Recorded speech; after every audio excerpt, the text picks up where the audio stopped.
Ce matin, nous allons apprendre la vie sur le Seigneur Jésus-Christ. La vie de notre Seigneur Jésus-Christ doit toujours nous accompagner jusqu'après notre sacrifice. Voyons maintenant la suite. Un jour, le Seigneur Jésus a dit que parmi ceux qui se tiennent ici, certains ne goûteraient pas la mort avant d'avoir vu le royaume de Dieu venir.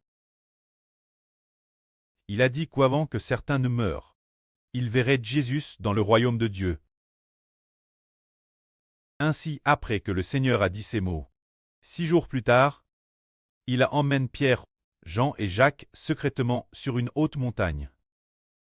Après tremont sur cette haute montagne, le Seigneur Jésus a pris. Pendant qu'il priait, l'apparence du Seigneur a changé.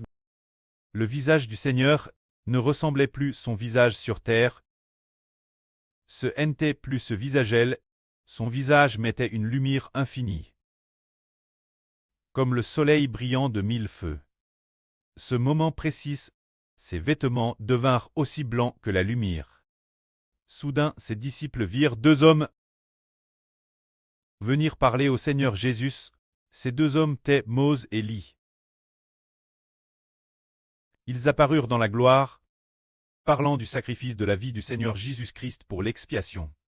Se dire ce que le Seigneur Jésus allait bien accomplir Jérusalem. L'œuvre de l'expiation. Quand Pierre et ses 2 compagnons étaient devenus presque endormis.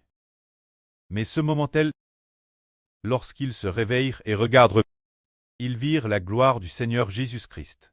Et la gloire de ces 2 hommes, quand ceux appellent Moïse et Élie, ces 2 prophètes, furent sur le point de se séparer du Seigneur.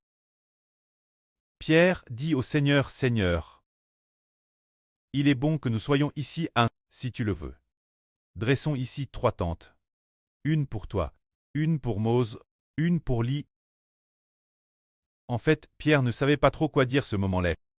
Ce moment précis, soudain une nuée lumineuse les couvrit. Alors une voix sortit de la nuée disant, celui-ci est mon fils bien-aimé, en qui j'ai mis toute mon affection. Écoutez-le.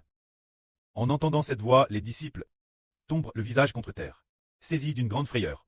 Ce moment, le Seigneur Jésus s'approcha, les toucha et dit, levez-vous, n'ayez pas peur. Ils lèvèrent les yeux et ne virent que le Seigneur Jésus seul. Ils ne virent personne d'autre.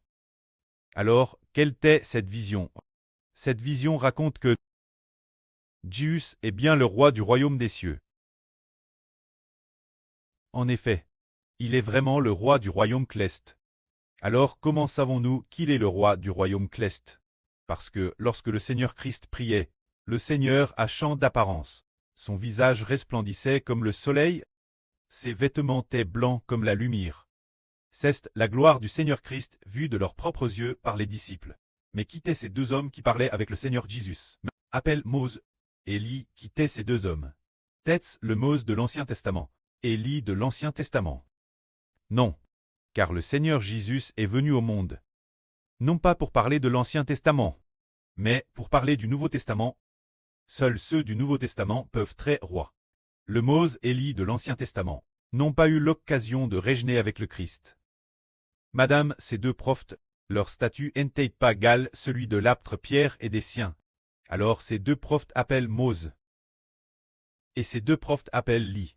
Ne sont pas le Moïse de l'Ancien Testament, ni Élie de l'Ancien Testament, mais utilisent le Moïse de l'Ancien Testament, et Élie de l'Ancien Testament, pour symboliser ceux qui, dans la future grande tribulation, seront les 2 témoins paissant le peuple de Dieu.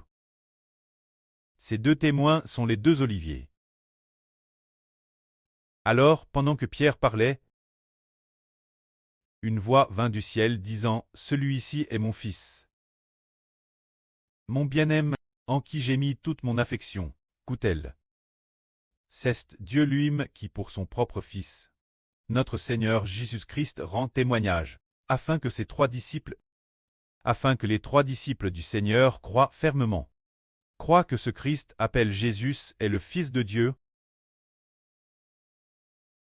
qu'il est le Messie. Que la gloire soit auprès et au Seigneur. Amen.